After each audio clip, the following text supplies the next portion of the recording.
Hey guys, welcome back to the Road to Grandmaster. So it's been a week since Malaysian Chess Championship, and I just forgot to do my last day recap. So I'm gonna do it now. So so this is the first game of my last day. Okay, so I finally scored my second win in this tournament. I mean, it's a terrible tournament for me. So okay, d4. I play knight f6, knight f3, g6, bishop f4. The London system. d6, trying to play knight h5 here, and get the bishop pair. So h3, castles, and I play the move knight d7 to play the move e5. c3, e5, takes, bishop h2, knight c6, knight d2, queen e7, castles, and in this position I play the move b6 to activate my bishop this way. This diagonal sims were active. With rook to e1, I go a5, rook d1, knight to c5, and in this position my opponent play a weird move, knight to f1. After a long thought, I think he should have played something like knight to b3, and I calculate something like e4. If you takes, and takes, and I think your knight is getting trapped, right? Your knight can't get out actually. So I'm calculating something like rook a7 or rook d8. Unfortunately, the winning move is queen e6 followed by queen c8, because rook b8 there is knight to d6, pawn takes, bishop takes d6, and he went back to material. But okay, queen e6 followed by queen c8 is actually just winning. So after e4, my opponent have to play something like knight to d4. I think I'll go knight to e5 or a4. Point being, for example here, to go knight to d3. So basically you have to takes, and after takes you don't have the d4 outpost. Oh yeah. Okay, knight have to move somewhere. Okay, a4, or I think a4 is just the same thing, right? A4 takes, the knight moves somewhere. Wait, now I even have to move bishop e5, which is better, I think. Okay, but opponent played the move knight f1. I guess the idea is to play e4 followed by knight to e3, but if you don't play knight b3, you don't trade my a very active knight, in my opinion, and aiming on your weak square. So play the move knight f1. Now e4 comes stronger, because now you don't even have this move knight takes c5. So after knight moves to d4, I go knight to e5, immediately threatening to go knight to d3. So forcing my opponent to play bishop takes e5, and I just gain the bishop pair. Right. So bishop takes e5 also good, I think, but I decided to take with the queen. Rook d2, rook d1, and in this position, the best move is queen g5, which is what I consider, because I don't know what to do. Actually, my idea of rook d8 is to play the move knight to d3, so I get to the weak square anyway. Point being, after you takes, now if you take this with take the pawn with the rook, I go bishop e4 to take it with the queen, c5. So that's why rook d8. I want to pin this guy, pin the knight. And so you can't take, but after you play the move rook d1, and sorry, when I calculating knight d3, I see a very unpleasant move, which is the move f3. Now, actually, engine says knight d3 is completely fine. f3, he want to play c5, which is what I calculate. Takes, and I'm calculating that he will take this pawn, for example, with the e pawn, and after my queen moves to somewhere, he will take the pawn, and he got a very nice center, and I think I'm even down a pawn. Am I? Oh, sorry. After queen takes d4, bishop takes d3, or something like this. Yeah. My opponent's even up a pawn. Yeah, I think it's like, why am I doing this? But okay, actually I have the move rook takes d4, but the best result is actually only a draw, like just repetition. Point being, if you go king h2 is blunder because of bishop e5, I think. Yeah, bishop e5. If in this position you go king h2, I go queen e5 check, and I maybe take the rook and take this pawn, and black is totally winning because of the bishop pair, and he's even up a pawn. Yeah, but okay, with best play, the best result is only a draw. So But I actually missed the move rook takes d4, so that's why I'm not playing knight d3. So my opponent, I think, maybe is threatening something like knight c6, right? Yeah, he is threatening something like knight c6. Oh, maybe not, because knight c6, rook takes d2. Yeah. So I actually considered the move queen g5. What's the idea? To be honest, I forgot. Maybe bishop e5, maybe f5, but wait, maybe f5 something, but okay. Okay, I also want to play the move f5 followed by f4, but I think bishop c4 is a very unpleasant move. Now, if a king moves somewhere, okay, maybe there's b4 followed by knight e6, which is quite unpleasant. So I decided to play the move king h8, maybe with the idea of f5 because my king gets away from this diagonal. My opponent played knight b3, I trade and play knight e6. My opponent go knight d4, and because I have the bishop pair, so I just decided to trade and go into an endgame. So there's one chess theory. When you have bishop pair, you have the 70% of winning chances, right? If you have bishop pair and a pawn, and it's easy win. And the good thing about bishop pair is you can trade it off to opponents like knight or something. You can trade your bishop pair anytime. No, sorry, not anytime. You can trade at the right time, right? And you can trade it very easily compared to the knight, because the knight is very hard to trade to a piece to our bishop. Our bishop can easily trade that guy because bishop is long range pieces and knight is short range. So after that I played bishop d5 and rook c1 was played. I played c5 and pinned the pawn. b3 I played bishop f8 to not ruin my pawn structure, to broken my pawn structure. So bishop f8 to want to take that with bishop or rook, I think. So c6 was played. I just trade everything and go to a bishop pair and a game, which is I think a very great chance of winning, and I think it's a very good decision, right? So b5 just to prevent knight c4, which is quite an annoying move. Actually, not really, because I have bishop c5, but okay, I just prevent anything, right? Just trying to restrict the knight. That's also one of the strategy when you're playing with the bishop pair, trying to restrict the opponent knight, right? The opponent knight, or kick them away. Just do not let them get active. So b5, king g7. Now I improve my king. Yeah, after that I play bishop b4 because I think king e5.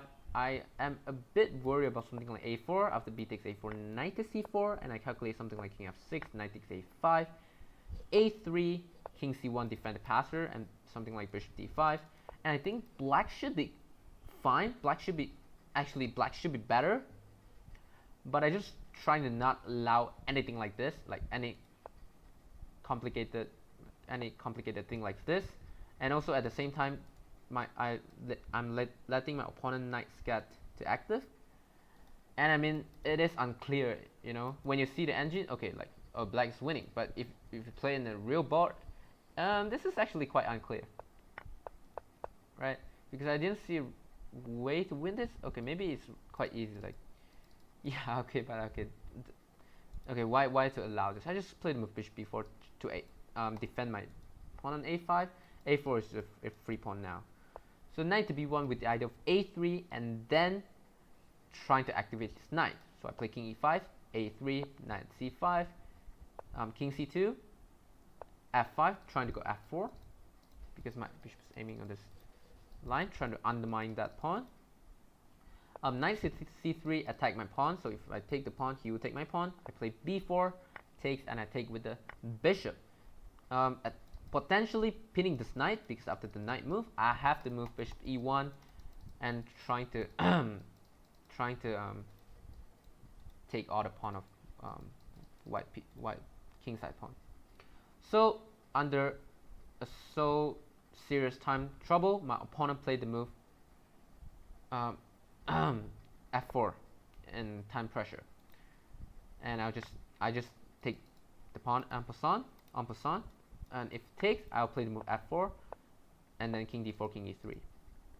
So my opponent take with the bishop, trying to trade my bishop pair. Unfortunately, after bishop takes c3, king takes c3, it is a winning king and pawn endgame for black. And this does happen, this did happen in the game. Yeah. So yeah, this is like the good thing of bishop pair. You can trade it anytime. Sorry, you can trade it at the right time, right? So king takes c5, the only winning move, sorry, the winning move is g5 or h5. I played g5. King d3, just trying to because I'm threatening h5, g4, and just create a passer. My opponent trying to defend on that. h5, g4, and in this position, my opponent played h4. Actually, I'm quite worried about h takes g4, and after f takes g4, because h takes, I think, king f2, actually the game is draw, because she just have to repeat king with king e2, king f2, because if I take, king takes, and I can't get the opposition. So f takes, I'm worried about f4, king e4, but I think black should be the one, the result should be draw or black win, because black pawn is much more advanced than white. And point being, okay, so it's kind of like zugzwang. The only move you can play is by move the king. Let's say king g2, I go g3. I actually calculate this in the game, and this is actually winning. King h3, I just go king f3, and then yeah, that's why my pawn is more advanced than white. So I get the queen first, and I get the checkmate. If opponent go king g1, okay, h3, and again I get the same thing. So my opponent go h4, then if I take, king takes, I can't get the opposition, so it's actually a draw. So I play a waiting move first, my opponent do the same thing. Now I take, point being, after he take my pawn, I go king e5, and my opponent can't get the opposition, so I'm getting the opposition. The king move, then king e4, now I get the opposition.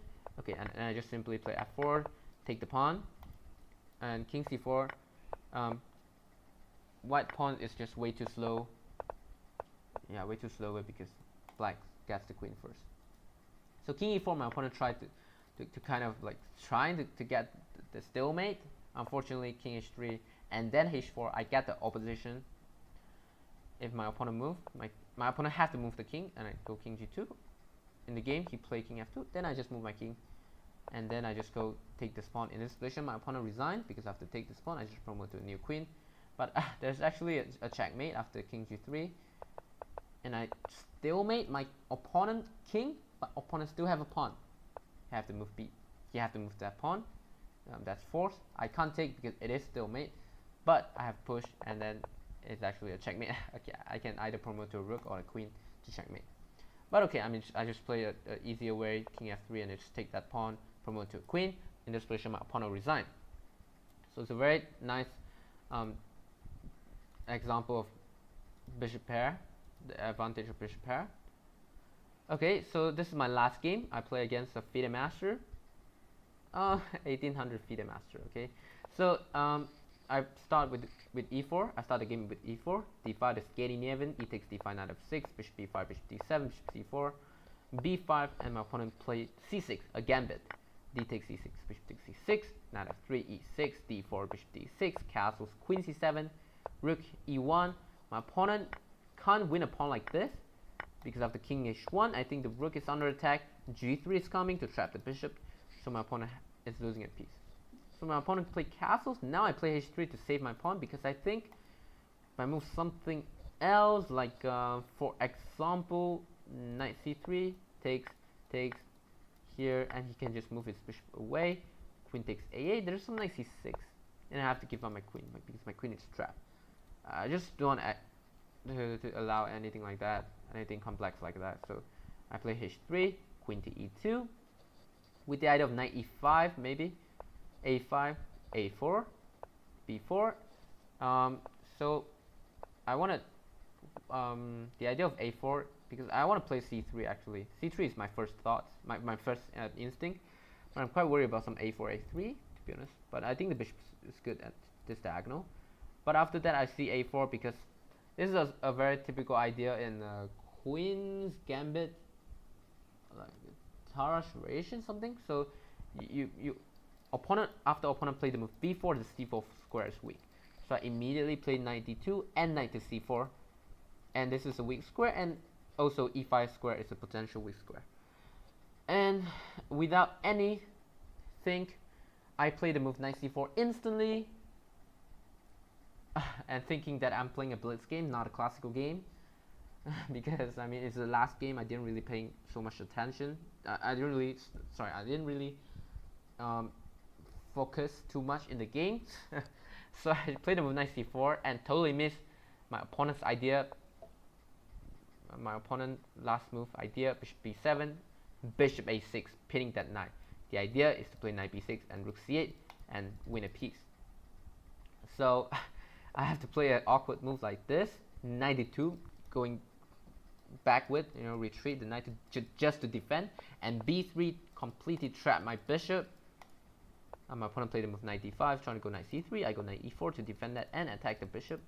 And my opponent, after a long thoughts, played the move knight takes c4 and offer me a draw. So I'm actually quite surprised why my opponent offered a draw in such a good position. Like my position is so bad. So I just like after things like some things, I just accept it. Like why not, right? So I asked my opponent why you offer a draw, like just better for black, better for black. So my opponent shows his analysis. So he say after takes, the knight is under attack, so he have to move somewhere, and then after knight takes c3, pawn takes c3, I have to move queen g4, bishop takes c4, bishop h6, f5, queen g5, and my opponent thinks that the pawn is a bit weak. Actually, this after knight c3, this is actually okay for white because queen g4, like here, okay, I have bishop takes c4. Yeah, I think my position is fine. And if f5 here, I have queen f3 to attack the c pawn. So my opponent created a weakness on c4. Sorry, on c3. So, but this actually is losing because I have to keep the pin. Otherwise, I'm gonna lose my bishop. So queen g5 is the only move. But then rook f6, trap my bishop. Wait.